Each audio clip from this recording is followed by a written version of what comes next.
दिख रहे हैं। गुरांग सर, बहुत बहुत शुक्रिया, थैंक यू वेरी मच समय देने के लिए।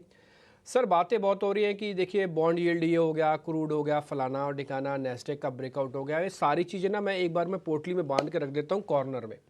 ये सब चीज़ें मैंने छोड़ दी। सर, मेरे को सिर्फ आपका व्यू, आपको ऐसा लगता है कि यूएस में मंदी आ रही है?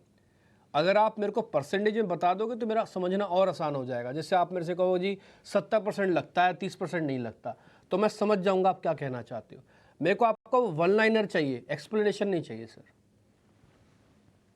धन्यवाद डिम्पी जी, आपका सभी को प्रणाम और शुभ प्रभात हमारे तरफ से। पहले तो अगर आप मेरी निजी राय पूछे तो अगर अमेरिका में मंदी आती है या नहीं आती है, हमें कितना लेना देना है? क्या हम हमारा जीवन अमेरिका में बिता रहे हैं या हमारे भारतवर्ष में बिता रहे हैं? पहली बात।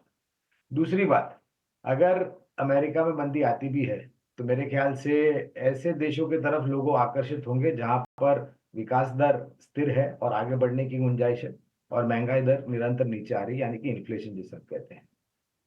हाल मौजूदा परिस्थिति में मुझे नहीं लग रहा है कि अमेरिका में रिसेशन जैसी चीज दिखाई दे रही है। ये पहले भी तर्क लगाया था डिम्पी, और चिंताएं थी, और सबसे मैं आश्चर्य हो जाता हूँ जेरोम पॉवेल जो कि फेड के चीफ है, उनके तरफ से ऐसी कोई टिप्पणियां मुझे तो नहीं सुनने में आई। हाँ, लेकिन लोग तर्क लगा रहे हैं। तो अभी आपको निर्णय लेना है कि आपको क्या करना है। मैं बिल्कुल निश्चिंत हूं अमेरिका में क्या परिस्थिति होती है उसको लेकर के।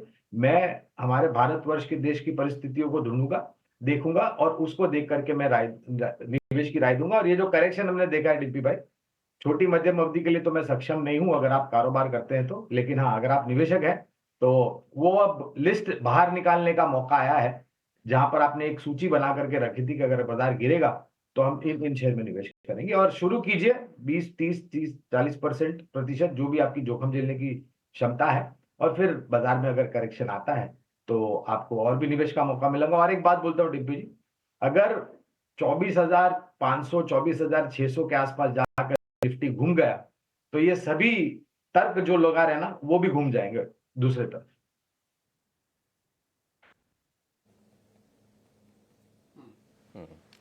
ठीक है, तो अपनी इकोनॉमी की स्ट्रेंथ पर आप भरोसा कीजिए, और करेक्शंस अगर आते हैं तो अपने कंफर्ट के लिहाज से, अपने रिस्क एपेटाइट के लिहाज से आप बाजार में पैसे डिप्लॉय कीजिए। ये आपके लिए लब्बो लुआब है पूरे के पूरे ये डिस्कशन का। चलिए कुछ स्टॉक्स पर लौट के आएंगे जहां पर आज खबरें आई हैं, क्योंकि अल्टीमेटली होता क्या है ना कि मार्केट हो या फिर स्टॉक्स हो, उनकी बिजनेस एक्टिविटी पर ही मूव करते हैं, खबरों पर ही मूव करेंगे आखिरकार। एसजेवीएन से शुरुआत करेंगे। गुरांग सर, जवाब आपसे जाना चाहेंगे। कैबिनेट ने एक इनको हाइड्रो पावर लगाने को मंजूरी दी है नेपाल में, अरुण हाइड्रो पावर प्रोजेक्ट। इस पर करीब 5,792 करोड़ रुपए के आसपास का निवेश होगा। एसजेवीएन हम देख रहे हैं कि ऊपरी स्तरों से थोड़ा थोड़ा सा स्लाइड करके नीचे आया है। 160 रुपए भाव पहुंच गया था, अब 145 रुपए के नीचे कारोबार कर रहा है। एसजेवीएन आपको लगता है कि एक बढ़िया स्टॉक है अगर करेक्ट है तो यहां पर ही पैसे लगाने के लिए?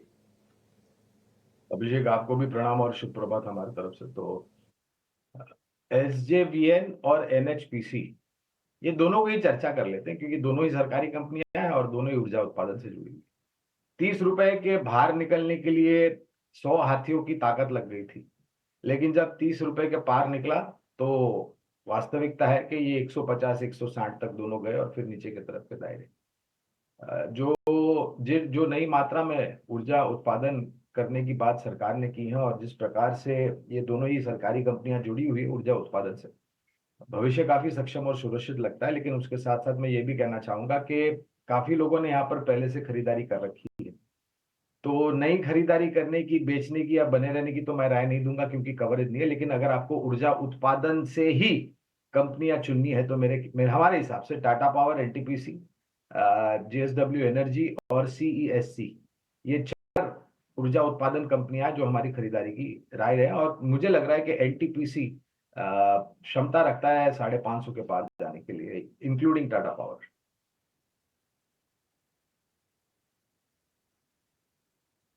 एनटीपीसी में क्षमता है 550 रुपए, 419 रुपए के आसपास का भाव है। एक बढ़िया परफॉर्मिंग स्टॉक्स रहा है निश्चित तौर पर। पावर की अगर आप बात करें तो दिग्गज कंपनियों में से एक है एनटीपीसी।